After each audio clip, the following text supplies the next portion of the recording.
As Adrian mentioned, my name's Jonathan Richardson. I'm the Fleet Risk Specialist for CCBSA, looking after, obviously, South Africa.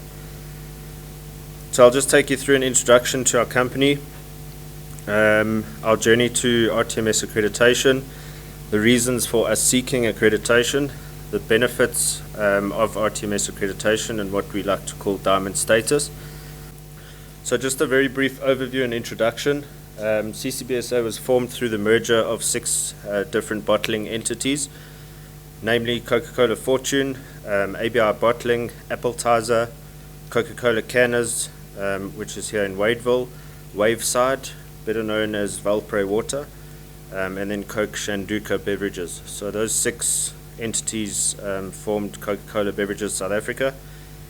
We operate in 4 sales territories across South Africa, namely inland, coastal, north, and Gauteng.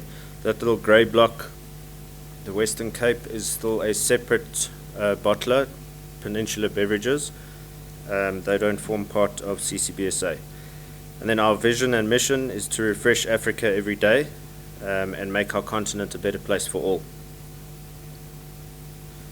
We service 193,000 retail outlets across the country and support them with more than 230,000 coolers in trade. Those are our coolers that we place in customer outlets. There are 11 manufacturing plants across South Africa. We contribute 74% of Coca-Cola Beverages Africa volume, which is obviously produced and sold in South Africa. We have a head count of roughly 7,500 employees, 852 trucks on the road, and more or less 1,670 trailers. Then something we're very passionate about is our owner-driver scheme. They're a critical part of our route to market strategy. Currently we have 515 owner-drivers across the South African business and approximately 1,200 jobs created through that scheme. So our business conscience, Paul alluded to risk management earlier and how important risk management has become, especially as a corporate business with a significant fleet on the road. A lot of people tend to agree with that little quote at the bottom: CCBSA isn't a high-risk environment, we make beverages. Having a fleet of nearly 1,000 vehicles on the road, we're an extremely high-risk business, especially with the conditions that we face in South Africa. So risk management really has become our business conscience. So our journey towards RTMS accreditation, we have a safety strategy, which we like to term compliance to commitment to care. So the initial phase was all about engaging employees and specifically management to comply to all our safety standards. Secondly, getting their commitment, and we are now at the caring phase where we like to believe that we care about our employees and they are fully engaged in our safety strategy as well. Obviously safety from the top level right down to the gentleman sweeping the floor. We embarked on a journey of back to basics safety culture, comprehensive driver training program entrenched. Again, Oliver alluded to how important driver training is. We have a number of road safety campaigns that we've developed in-house. The big one for us is what we call Respect the Road. We've included an example of one of the posters or banners that we have now included RTMS in the campaign as well, since we became accredited.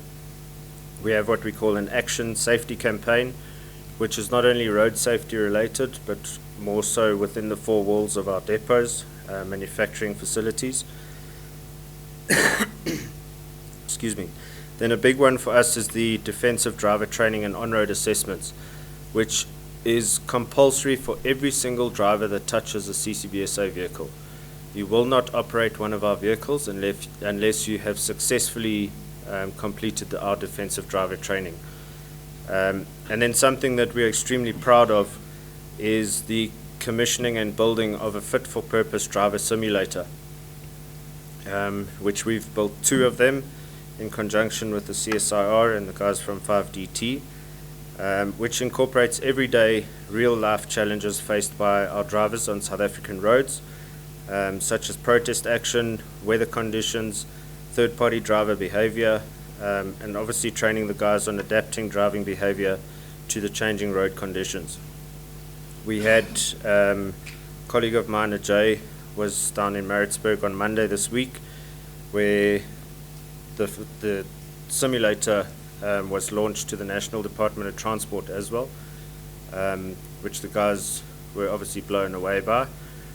And we're very proud to be entering a partnership with the DOT as well, in which our simulator will be used for 1 day per week for the duration of the year, and that's purely going to be used by the DOT on that 1 day per week. They'll also be involved with SA Taxi and the bus industry in training those drivers on our simulator as well. Hopefully in the future, if we host another workshop, we can have the simulator there. If any of you guys are around, we'd love to expose you to it. So why the need for RTMS accreditation? Obviously, above being in line with our safety and risk strategy, the opportunity was identified to run PBS or performance-based standard vehicles throughout our primary distribution operation, which is our depot-to-depot operation. RTMS accreditation is obviously a prerequisite for applying to run PBS vehicles. Process is fully in line with our risk and safety strategy, as I mentioned. We embarked on the journey with JC auditors, gathered a clear understanding of the SANS 1395 standard and requirements. I made a note there, transparency and learnings. If there's something that you take out of my presentation today, I would really encourage you to get involved in the RTMS process.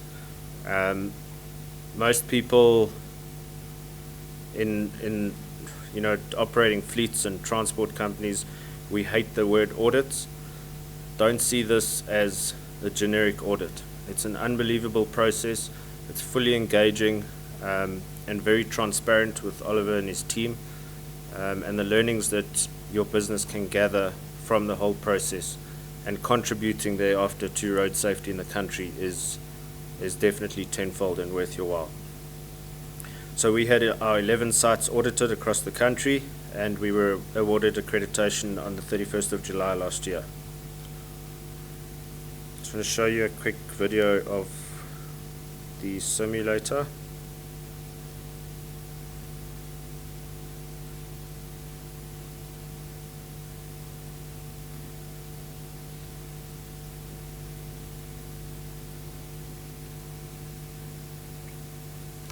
Oh, am I not pushing something here?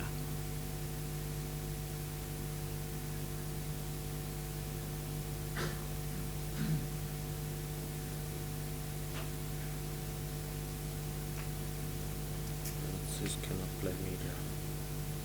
Is it on the stick? No.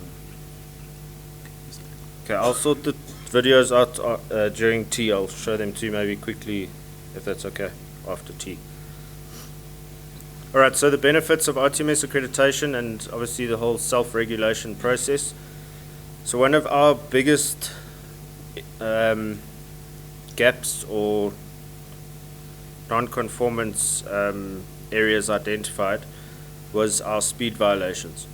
So we, as a business, we had to take a stern look at ourselves. We implemented a new speed policy, which was introduced across the business. Because we have owner drivers, they're obviously contracted to our company, so we had to develop a addendum which was attached to their contracts. All the drivers signed up on the new speed policy, and obviously we've seen a significant reduction in the number of speed violations across the business. That also, it's critical that we address corrective action with repeat offenders. So we have specific parameters, like Oliver showed you that slide with the one example. We have something similar where ours works on a 10% tolerance above the speed limit, and again through the different speed zones, 40, 60 and 80, which Oliver alluded to as well. In terms of incident recalls, So very focused on sharing what incidents occur across the business with the rest of the business, and the purpose of identifying improvement opportunities and making sure that we don't have repeat incidents where we're at fault. Also closed circle feedback, very important. Monitoring and trending of accidents. So we've seen a drastic decline in the number of own driver fault accidents, although our third-party fault accidents are pretty consistent. People seem to love driving into our big red Coke trucks for some reason. But what's really encouraging since the inception of our RTMS accreditation is the significant and consistent decline in the number of own driver fault accidents. And obviously, along with that goes driver coaching and training, and again, sharing incidents with drivers. Quarterly KPI submission, which we're busy now submitting our first quarter submission for this year. Improved driver health and wellness, and obviously competence as well. This is a massive, massive focus of the RTMS, and I think if anything, it's the one section that we really gained a lot of insight and learning out of the audit process, and we've implemented some really positive things across our business, which obviously have improved our driver quality, and we can go to bed at night with that peace of mind knowing that the drivers on the road are the best in class. That obviously talks to our corporate and brand reputation. We have an international brand to protect, being Coca-Cola. We have an improved complaints resolution process, and like I mentioned, people love driving into our red trucks. We have moving billboards all over the country, 24 hours a day, which it's extremely important that we have the best drivers on the road so that they understand it's not only their reputation as an owner driver, it's the greater scheme as well, being Coca-Cola, that they're protecting. And then obviously the objectives of RTMS, reduction in the number of accidents, which I've mentioned, optimized payload efficiency, maintenance of roadworthy vehicles.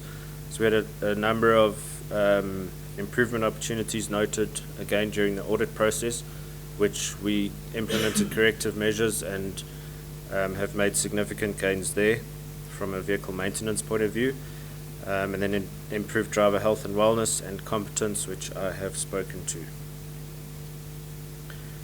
So our PBS operation, performance-based standard, moving the current baseline fleet.